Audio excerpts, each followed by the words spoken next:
नमस्ते मित्रों, UV group ने आज अपने क्वार्टर वन के रिजल्ट डिक्लेयर किए हैं, जहां उन्होंने पोस्ट किया है 114 करोड़ का घाटा। चलिए देखते हैं डिटेल में। मित्रों, थोड़ा सा परिचय बिजनेस के बारे में। नॉर्मली लोगों को ये थोड़ा सा कंफ्यूजन रहता है कि यूनाइटेड बेवरेजेस और स्पिरिट का बिजनेस है, तो दोनों में अंतर क्या है। एक ही प्रमोटर है, एक जैसे नाम है। तो अगर डिफरेंस की बात करें तो यहाँ पर नाम में उसका मतलब छुपा हुआ है। ये ब्रेवरीज जो है उसका मतलब होता है place where beer is made commercially. ठीक है। तो जो यूनाइटेड ब्रेवरीज है बेसिकली वो जैसे नाम में बताया गया है, जो बियर का बिजनेस है मेनली, वो आपका यूनाइटेड बेवरेजेस के अंदर आता है। अब बात करते हैं यूनाइटेड ब्रेवरीज होल्डिंग के अंदर। तो ये बेंगलोर के अंदर उसका हेडक्वार्टर है और इसके जो मेन ब्रांड है वो किंगफिशर की है, जैसे आपको पता है। अभी विजय माल्या को लेके भी बड़ा सारा आता है कि यार ये इसका प्रमोटर लोग जो है वो भी अब तो इंडिया में है नहीं, तो कंपनी का क्या होगा वगैरह वगैरह। तो उसको लेके थोड़ी अनसर्टेनिटी बनी रहती है। तो मित्रों, नोट करने लायक बात है कि आज की डेट में इस कंपनी चलाने में विजय माल्या का डायरेक्टली कोई हाथ नहीं है। ये है उनके शेयर होल्डिंग की पैटर्न। तो अगर शेयर होल्डिंग के पैटर्न से देखेंगे तो 11% शेयर आज भी माल्या फैमिलीज के पास है। लेकिन जो मैनेजमेंट कंट्रोल है वो फॉरेन प्रमोटर जो है 46.69% है, और वो है हैंकेन इंटरनेशनल के पास। इनकी भी एक बियर की ब्रांड है और इनके प्रोडक्ट पोर्टफोलियो में आप देखेंगे आगे तो ये हैंकेन की भी बियर आती है। तो वो अब मैं पूरा मैनेजमेंट कंट्रोल इनके पास है और बोर्ड ऑफ डायरेक्टर्स में माल्या फैमिली से कोई भी नहीं है। ये है उनकी फेमस ब्रांड्स जो आपने कहीं ना कहीं देखी होगी, आपको पता होगा। किंगफिशर है, हेनकेन है, जिसकी मैं बात कर रहा था। उसके अलावा कुछ नॉन अल्कोहलिक ड्रिंक्स भी है और पैकेज्ड ड्रिंकिंग वाटर भी है इनके पास। अब ये है उनका बोर्ड जिसकी मैं बात कर रहा था। अगर आप यहाँ पे देखोगे तो यहाँ माल्या फैमिली से कोई भी नहीं है। हेनकेन से लोग हैं, किरण जी है, लेकिन माल्या फैमिली से कोई नहीं है। अब ये यूनाइटेड स्पिरिट जो सेम प्रमोटर माल्या की दूसरी कंपनी होती थी, जस्ट उसका छोटा सा परिचय। जैसा मैंने बताया, लिकर बिजनेस जो है या विदेशी शराब जिसको कहता है, यह बिजनेस जो है वो पूरा यूनाइटेड स्पिरिट के पास है। इसमें भी मैनेजमेंट कंट्रोल जो है वो दूसरी फॉरेन कंपनी जो है उसके पास है। तो ये कंट्रोल है अभी डीआईजीओ के पास। डीआईजीओ जो कि एक विदेशी कंपनी है, उसके पास इनके 55.94% स्टेक है और सारा मैनेजमेंट कंट्रोल इनके पास है। इस कंपनी में माल्या फैमिली की तो बिल्कुल हिस्सेदारी न के बराबर है, 1% से भी कम है, जैसा कि आप यहाँ पे देख पा रहे हैं। ये है डीआईजीओ की ब्रांड्स जिसकी हम बात कर रहे थे। ये है डीआईजीओ का मैनेजमेंट। अगेन यहाँ पे भी माल्या का कोई भी माल्या फैमिली से कोई भी नहीं है। अब बात करते हैं इनके फाइनेंशियल रिजल्ट की जो आज उन्होंने डिक्लेयर किए हैं। ये सारे फिगर जो है वो लेक्स के अंदर उन्होंने दिखाए हैं। ये जून क्वार्टर का रिजल्ट है, पहला कॉलम। दूसरा है मार्च क्वार्टर का रिजल्ट। तीसरा है जून क्वार्टर लेकिन पिछले साल का। और चौथा है 19-20 साल भर के फिगर। अगर बात करें उनकी इनकम की, तो जैसा हम यहाँ पे देख पा रहे हैं, उनकी इनकम में भारी कटौती आई है कोरोना के कारण।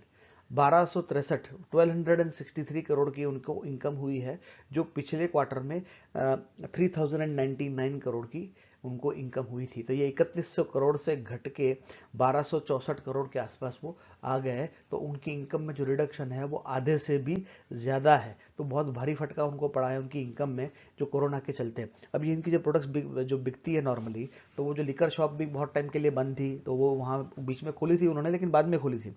अप्रैल में वर्चुअली बंद थी, मई में भी ऑलमोस्ट बंद थी, जून ऑनवर्ड थोड़ा खुलना शुरू हुआ था। जो उनके बियर बार और जो रेस्टोरेंट्स वगैरह जहाँ ये सर्व होता है वो भी बंद थे। तो उसके चलते उनके बिजनेस जो है वो काफ़ी हद तक बंद, खराब, मतलब बिजनेस पे सीरियस इंपैक्ट आई थी। अगर बात करें उनके एक्सपेंस की, तो एक्सपेंस उन्होंने पिछले क्वार्टर में जहां 3044 करोड़ के थे, वो इस क्वार्टर में घट के 1415 करोड़ के हुए हैं। तो एक्सपेंस में कटौती आई है। हालांकि इनकम में जो डिप आया है वो ज़्यादा आया है। और इस क्वार्टर में इनकम हुई है कम, 1263 की, और एक्सपेंस हुए ज़्यादा, 1415 करोड़ की। तो इन दोनों के बीच का जो डिफरेंस है 152 करोड़ का, जैसा हम यहाँ पे देख पा रहे हैं, तो 151.92, 152 मोटा मोटा करोड़ का उनको नेट लॉस हुआ है।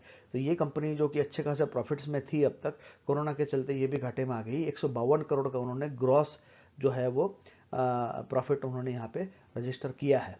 पिछले क्वार्टर में ये 54 करोड़ का प्रॉफिट था। पिछले साल सेम क्वार्टर में 255 करोड़ का प्रॉफिट था। और पिछले साल भर में उन्होंने 567 करोड़ का प्रॉफिट रिपोर्ट किया था।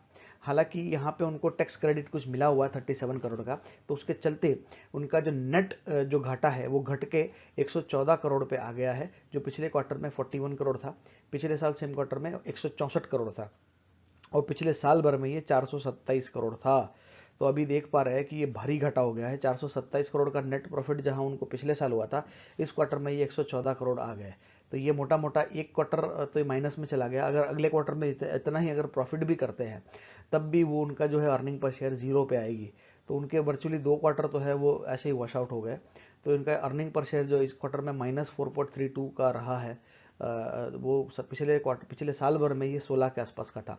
तो नॉर्मली इनका 4 रुपए के आसपास का अर्निंग पर शेयर रहता है। तो जैसा मैंने कहा ये -4 है, अगले क्वार्टर में 4 रुपए भी आएगा तो उनका अर्निंग पर शेयर 0 होगा, और अगले क्वार्टर में 4-4 रुपए और आता है तब भी ये 8 रुपए के आसपास आएगा। तो किसी भी हालत में उनका अर्निंग पर शेयर जो है इस साल में 10 रुपए के ऊपर जाने की संभावना कम ही दिखाई दे रही है। ये है उनके पिछले 5 साल की परफॉर्मेंस। अगर टोटल इनकम की बात करें तो 4,900 करोड़, 4,700 करोड़, 5600 करोड़, 6500 करोड़, 6518 करोड़। ठीक है, तो एक यूनिफॉर्म सा एक इम्प्रूवमेंट इनके इनकम में देखने को मिला है। प्रॉफिट, नेट प्रॉफिट की बात करें तो 298 करोड़, 220 करोड़, 394 करोड़, 463 करोड़, और यहाँ पे थोड़ा सा डिप आया था 428 करोड़ का, जो पिछले क्वार्टर में हम पिछले साल में हमने जो देखा था। तो ये प्राइस की पैटर्न है। ये शेयर ऑलरेडी अपने शेयर होल्डर्स के लिए एक मल्टी बैगर तो साबित हुआ ही है पिछले 18 साल में, क्योंकि 18 साल में इसने दिए हैं 79 टाइम्स, मोटा मोटा 80 गुना के रिटर्न्स इस शेयर ने दिए हैं। 12 रुपए के आसपास इसका वैल्यूएशन होता था 2002 में, तो 12 रुपए का वो शेयर आज की रेट में हो गया है 964 के आसपास का। तो यही इसीलिए इस कंपनी ने बहुत अच्छे रिटर्न पास्ट में दिए हैं। हालांकि ये सेम रिटर्न आगे दे सी प्रोबेबिलिटी अभी तो कम लग रही है। इंडस्ट्री पीई जो है वो 48 के आसपास का है, इनको पीई जो मिला हुआ है वो 59 के आसपास का यहाँ पे दिखाई दे रहा है। हाँ, क्योंकि ये मार्केट लीडर भी हैं तो उनको थोड़ा सा जो है वो कंपैरेटिवली ज़्यादा मिला हुआ है। इनका एपीएस जो है 16 के आसपास का, लेकिन जैसे मैंने कहा ये एपीएस इनका ड्रॉप होगा आने वाले टाइम के अंदर। ओवरऑल देखोगे तो उनकी अर्निंग थोड़ी प्रेशर में रहेगी, क्योंकि ये क्वार्टर में काफ़ी इनको लॉस हुआ है।